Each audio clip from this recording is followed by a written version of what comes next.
Taylor Lorenz, claims now she has PTSD from all of the mean tweets that she receives.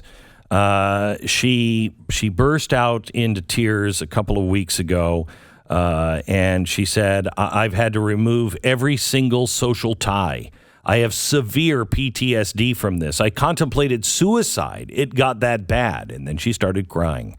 I feel like any piece of information that gets out on you will be used by the worst people on the internet to destroy your life, and it's so isolating. Oh, wow. So that Saul Alinsky thing works. Huh. And terrifying. It's horrifying. It's overwhelming. It's really, really hard.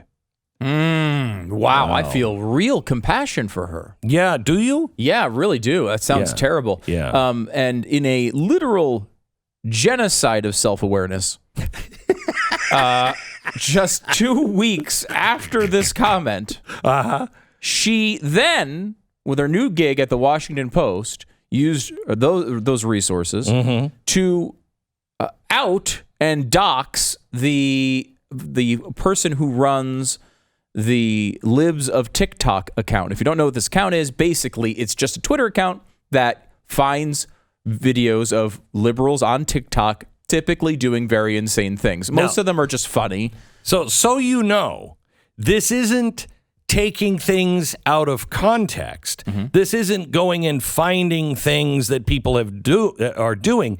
This is just looking at what people have posted, finding the dumbest things out there, and putting them on one channel. Yeah. And so conservatives, like, we've talked about them before. You go on there and you see some, liberal, usually just saying something ridiculous, saying that they identify as a whale or whatever. Right. And it's just kind of humorous. There have been a couple of serious ones that have been on there because they've been educators of young children who are claiming, at least in their own videos that they post publicly, that they're doing things that in some cases are illegal. Or at the very least, that society would frown upon if they knew about it. So they post these videos.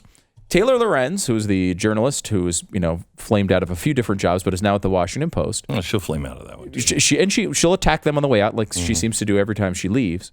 She has posted a new story where she goes, finds this person, not only goes to their house, but to their relatives' houses, not only posts their name, which is an anonymous account, but then also post a link to her home address with her on her like real estate license or something. Well, but she wouldn't do that because she knows what happens when people online are doxxed. Even the smallest piece of information, Glenn, can lead to all sorts of terrible things. Right. I mean, she was wanted to commit suicide at one point. She was so distraught by what could happen if just one piece of information about her got out. So she clearly, this is a mistake. No. This whole story, her whole hiring at the Washington Post, this must be somebody taking over her account because... Well, I won't disagree with you that hiring her at the Washington Post was a mistake. I will not disagree with you there. Yeah. But what's fascinating about it is that not only did she just say this, right, about how all this online harassment has affected me in all these terrible ways, she then goes and does it to someone else who she disagrees with. The story is completely ridiculous, filled with quotes from Media Matters employees and ACLU employees. But the whole tone of the piece is that the people who posted their own comments publicly are the ones being targeted by harassment. So it's not, so she feels fine outing the person who is private, right?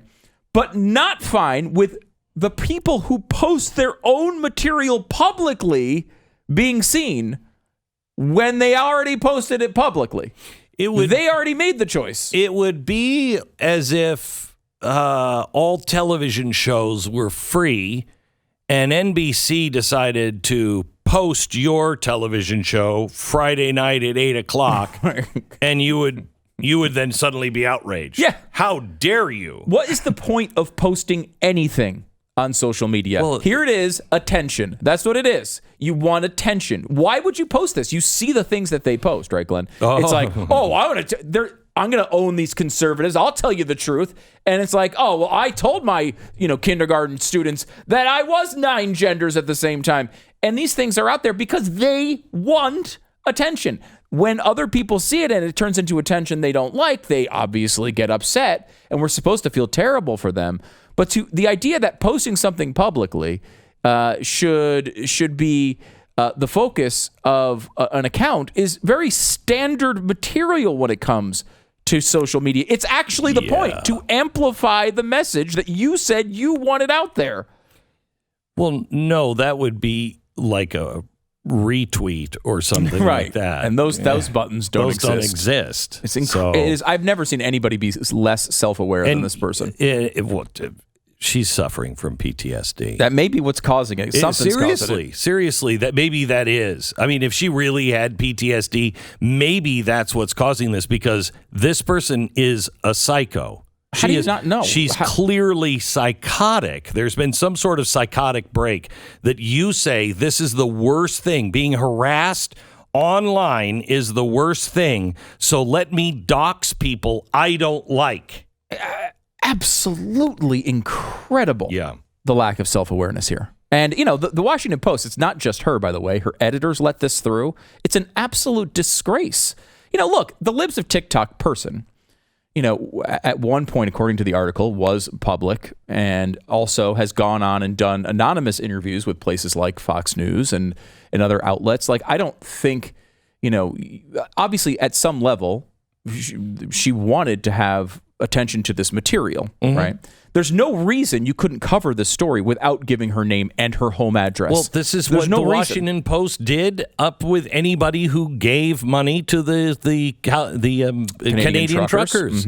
I mean, they doxed those people too.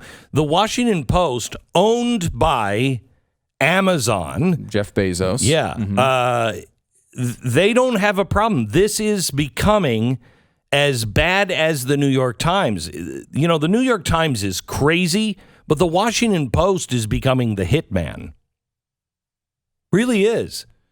They'll just dox anybody. They don't seem to have a problem with it. They lecture about morals and ethics, but then they'll just dox people. They are as bad as anybody I've seen on Twitter or social media.